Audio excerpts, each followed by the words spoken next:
In a rapidly expanding omniverse of sci-fi content, two Terrans try to make sense of it all. From the latest to the greatest to the most thought-provoking science fiction content on the screen, we bring you Crowded Space Podcast. Here we go. Episode 19, Blast from the Past, Robocop, 1987. Yeah, have to specify 1987 for this one. I'm your host, Eric. And I'm your other host, Jarod. So, Robocop, he's what? Officer Murphy in the Detroit City Police in a dystopian future. First day at a new position after, reassigned. That's it, to Detroit. Man, he must have done something really wrong. Yeah, I think he was just going from one part Detroit Metro to a even hellish worse part of Detroit Metro.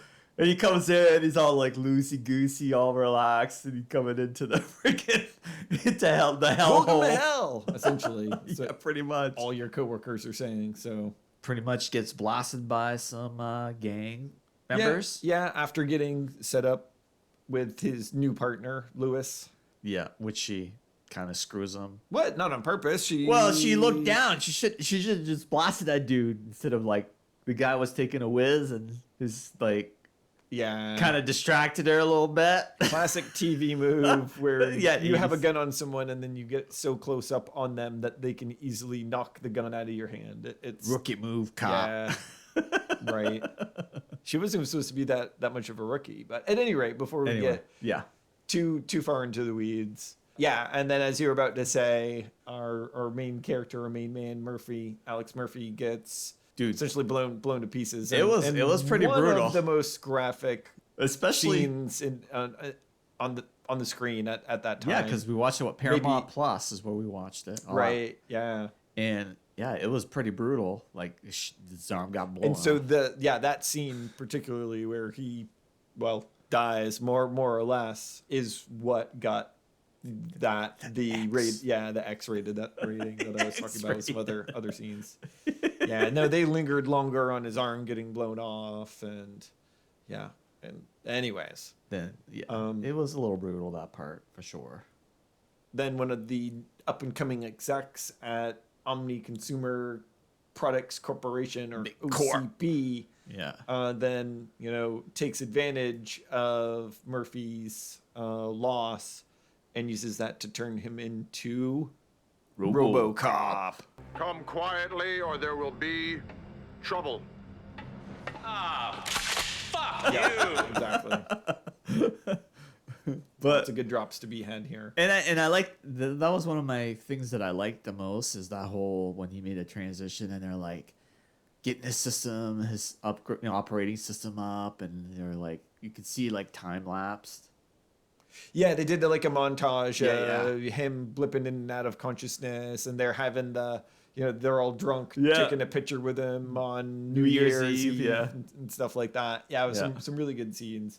Had one of the few scenes that I felt was dated when they're like tightening the screws on his visor, and the little grid graphic is getting smaller as they're tightening the screw. I was like, I felt that was a little cheesy. But other than that, like the special effects really held up. I mean, the suit, the targeting. So then to finish, I guess the synopsis, essentially the up and coming exec for OCP is able to launch the Robocop project for a couple of reasons. One is that Murphy was just served up on a platter, essentially. We can get on that for this project. They get he was pretty tough, dude. He took all these shots and essentially the Ed 209 full robot system just killed someone on the board, killed a board member or something like that. And so they're shying away from that program and instead maybe going for Robocop. Yeah, and then just to sum it up, I guess, really quick, the rest of it is about Robocop figuring out how to be a cop again, going a little haywire. And going on a vigilante spree. And essentially taking down the people that set him up, that took him down, which includes one of the head execs of OCP, who essentially was using thugs to do his bidding, and He's do a lot of corrupted. shady corporate America. Corporate executives aren't shady, man. Come on. Yeah. Well, again, if you want to talk about this movie in terms of how has it changed the way that people look at civilization at large, and how has it influenced, let's say, the genre? Yeah. This has got some pretty scathing things to say about corporate America. Definitely. And I love the commercials too that they had. I'd buy that for $1. Yeah, or the Nukem game, or Oh right? yeah, the board game, yeah. Yeah, so it's almost like an SNL kind of vibe in there. And so that's one of the things that you really have to give RoboCop credit for. Yeah, it is ultra violent. It is an action movie. But at the same time, they do a lot of world building. Back in '87, where world building I don't feel like was a big thing. Yeah. By using the news. This is Media Break. You give us 3 minutes, and we'll give you the world. And commercials, and just a lot of scenes without RoboCop in it to let you know it's like, oh, Chicago it's a hard place. Everyone's out for themselves, and capitalism is king. And, and kind of look what you get when capitalism wins out. And then when we're looking at corporate America, some of these tropes of, the executive, he's like, I got 2 models and some cocaine waiting for me. There's just something about the way it sounds. Vice President. It just turns me on. So filling some of these, because when you think about like 80s execs, you think, oh, they're out on a yacht, doing cocaine and hanging out with bikini models or something like that. So, and I think RoboCop is, somewhat responsible for painting that picture and keeping that sort of stereotype going for better or worse. Well, it made it you feel like, oh man, these guys are sleazeballs. Like, I don't feel bad that RoboCop wants to shoot them up. Both execs are pretty slimy. Yeah, dude, both of them were. Yeah, and they both get what is coming to them as well. So. Like even the what's the Peter Weller, right? That's the exactly. It's one of those things like when we did Buckaroo Banzai where he had more speaking parts, but in this one he doesn't have that many speaking parts, but he has a lot of like body language. Like, right, and he did a really good job. And that's something I wanted to ask you is how does it hold up, and what were your memories of RoboCop before the rewatch? How long ago did you see it? This is the first time I've rewatched this since I was a kid. Okay. And had you seen it once as a kid, or had you seen it several times? I had seen it a couple of times, I think, I want to say, and I had enjoyed it.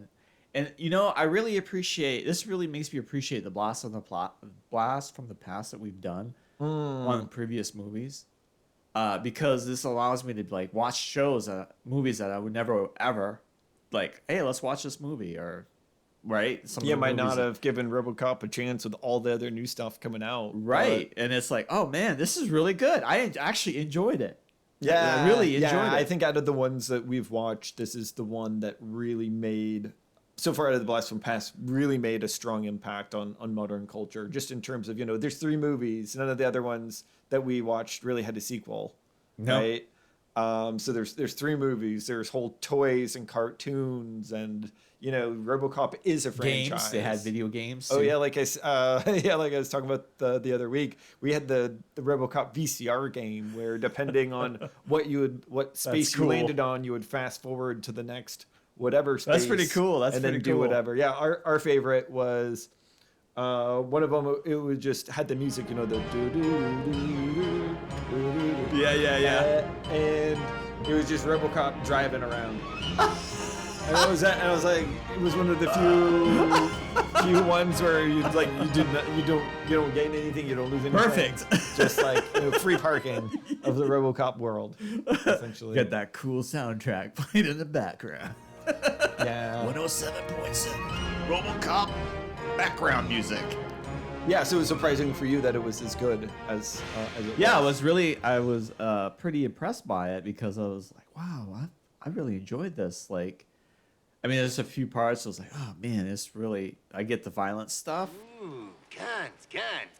Like why people were like, oh my god, this is like rated X or whatever. Yeah. And I guess some of the other like like movie developers or whatever, they were like not into RoboCop until like, was it Orion, I think? came It was around original. and grabbed it. Oh, And they had a hard good time money. selling it. I mean, I guess they made I mean, back then it's good money, but not compared to now with like $1 billion. But I enjoyed it, and I think I was looking like character development wise, like I really enjoyed RoboCop Murphy. Like he just played it really well. He did a good job. And then the bad guy was Boddicker. Yeah. Clarence Boddicker. played by Red Foreman. I mean, Kurtwood Smith. Kirkwood Smith. Which, like I was telling you earlier, dude, it surprised me because I don't even remember. Like, I didn't remember that he was That's what that I love. 70s show dad. Well, that's what I love about Red's character. He could actually just be a retired Boddicker. Can you fly, Bobby? That's in like Totally. a witness protection program. Totally. Now I'll watch one because we've been watching that 70s show off and on, and I'll be like, oh man, I remember him like shooting up RoboCop. Yeah. But yeah, so I in the graph like the special effects was I mean it was really good. Yeah, I at mean, 209, the stop motion. Yeah. A couple of parts it looked a little Kinda like jerky, a, but it was it was really good. This was so far out of the blast from the past that we've watched. For anyone that's looking for a halfway decent action movie, I'd be like RoboCop. And even if they're like, hey, I want something that's got a little bit of political commentary, Yeah. satire, I'm like, yeah, I'd still say watch RoboCop. Yeah. It took 10 hours for him to get suited up as RoboCop. Oh, well, Can you especially imagine? without the visor Yeah. in the end scenes. That's something I don't remember. I remember he lost his visor, but I didn't know it was like almost at the last third of the movie. You got to watch his creepy face exposed, touching metal sort of. And that's going to be way harder to do in terms of Just can't terms of imagine. All makeup, right, so. going to the set at 3 a.m. Like, Yeah. I mean, come on. You must fall asleep and then just like, put it on me. Wake me up when just it's prop done. me up. Yeah, exactly. I had a hard night last night. Prop me up, will you? But yeah, so far, like you said, I think it's one of my favorite ones that we've watched. Yeah, I thoroughly enjoyed most of everything about it. The only thing is like the weak, female lead character, his partner is kind of a Hello. little. I haven't really had a chance to introduce myself. I'm Ann Lewis. She has some parts in it that were good, but like some parts you're like, oh man, face palm some of the scenes, but. Also not completely one-dimensional, so I Right. appreciate that. So in terms of that, I feel like, okay, maybe just not super well written, but not, she wasn't just a sex object or anything like that. Like so Buckaroo Banzai. they did, so they came a long way in those, 4 or 5 years Yeah. since. And then, diversity of the cast was pretty decent. They had the black sergeant, and he wasn't a pushover or No. anything like that. I don't want to hear any more talk about strike. We're not plumbers. We're police officers. Well hard ass. represented. I guess, yeah, the board of executives Sergeant was Reed. mostly a bunch of old white guys. Yeah, which usually is. Unfortunately, is probably pretty accurate even today. Yes. So you Yes, can't it is. ask much for them there in terms of realism in 87. I even think there were some females on the board, so you gotta give them some bonus points. No, there was, for that. but I don't think she was there. I think she was just typing. Right. Now, in terms Dictating. of being in the future, it's like, okay, they had Ed 209, they had RoboCop. The cars were like from 1987. Yeah, His gun was cool though. His yeah, it was essentially just a Beretta with some flick flack glued onto it. Nothing that made any real sense or no real substantial mods. yeah, it but had was unlimited cool. bullets. Essentially, it must have been fed from his arm supply or Yeah, whatever. that makes sense. That makes sense. I can see how it gets reloaded when he puts it back in his leg, which is like super cool, right? Like his leg folds little out twirly. to keep his gun. The gunslinger Oh, twirl. yeah. with his gun.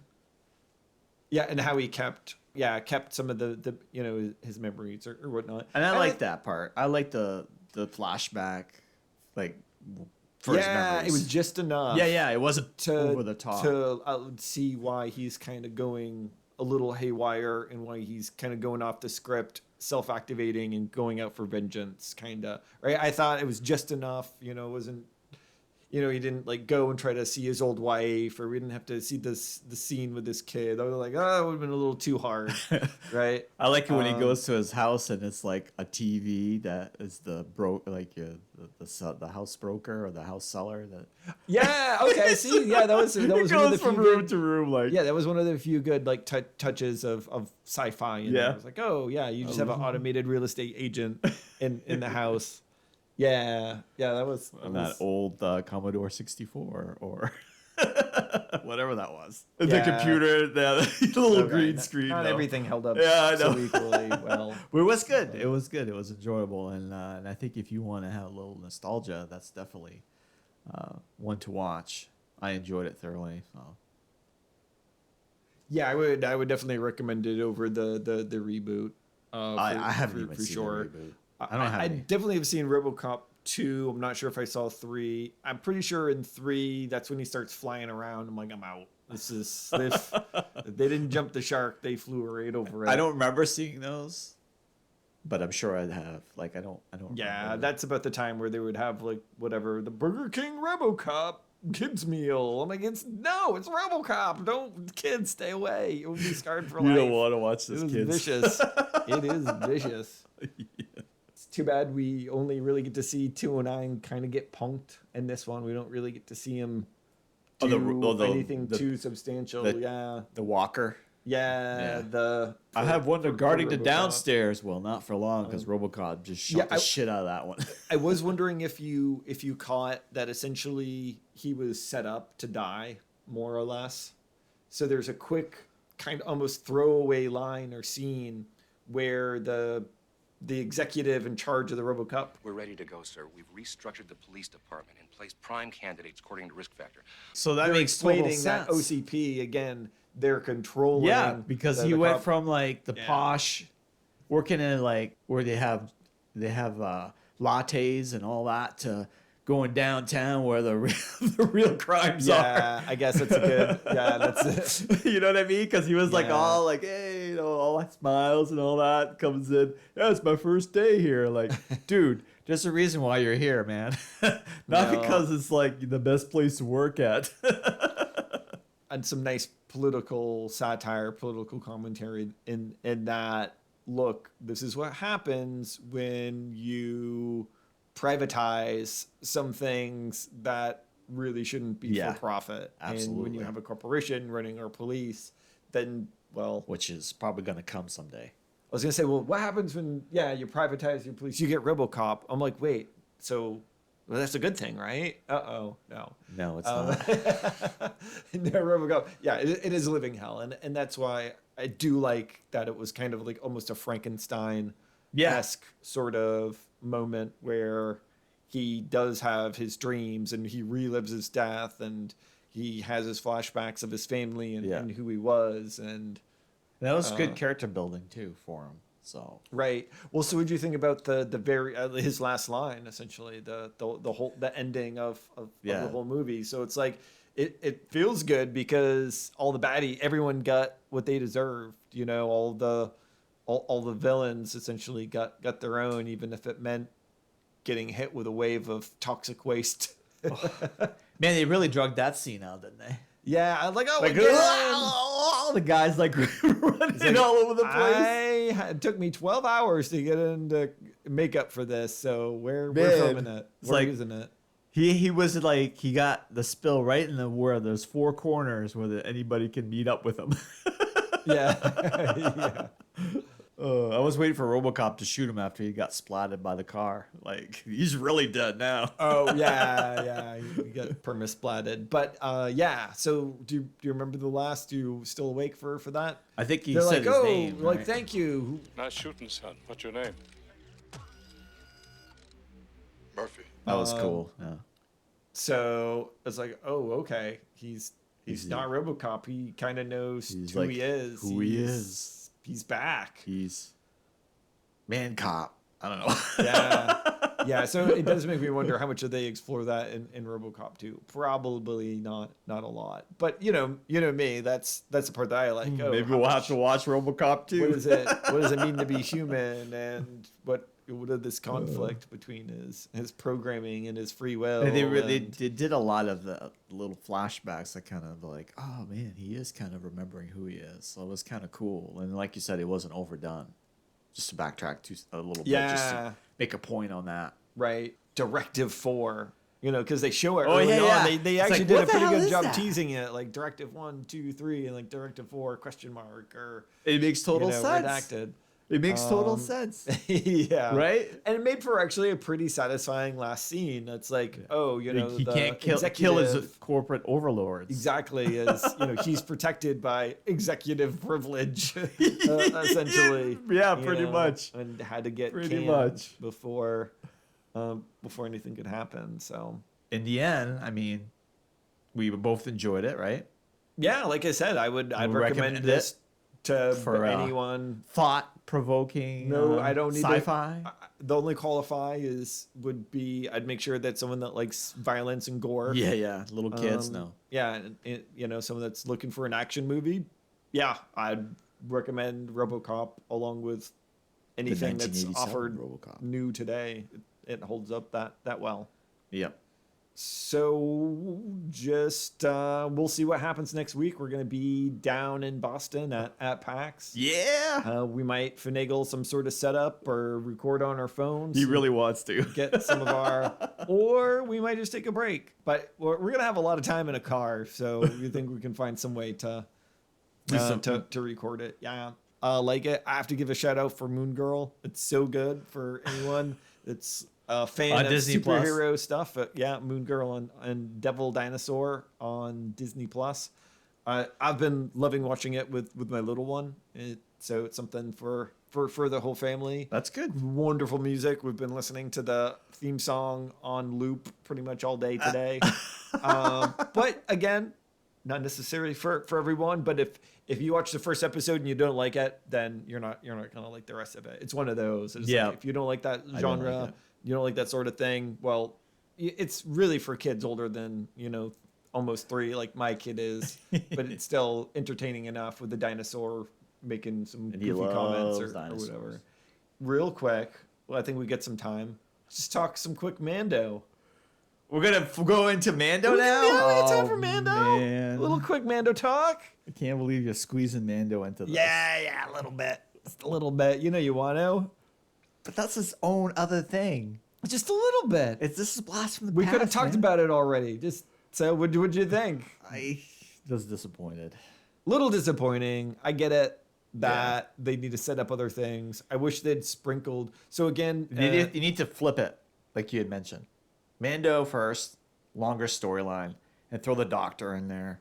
with yeah. the shorter So essentially, we get a little bit more Mando and Bo-Katan. Like, I don't care about but their story rehabilitating essentially Imperials. bookends a whole new story that takes up the majority of it with the scientist that was experimenting on Grogu and essentially one of the officers that was on Gideon's deck, and essentially her kind of convincing him to continue his research just so she could set him up for a mind It's a mind flayer, mind wipe. So maybe he It's- can't. Yeah, she was trying to get him to continue his It's research Andor so stuff. he can never. Keep it with Andor. It really Andor was is around. Andor level. This is Andor. Imperial Just keep it. intrigue.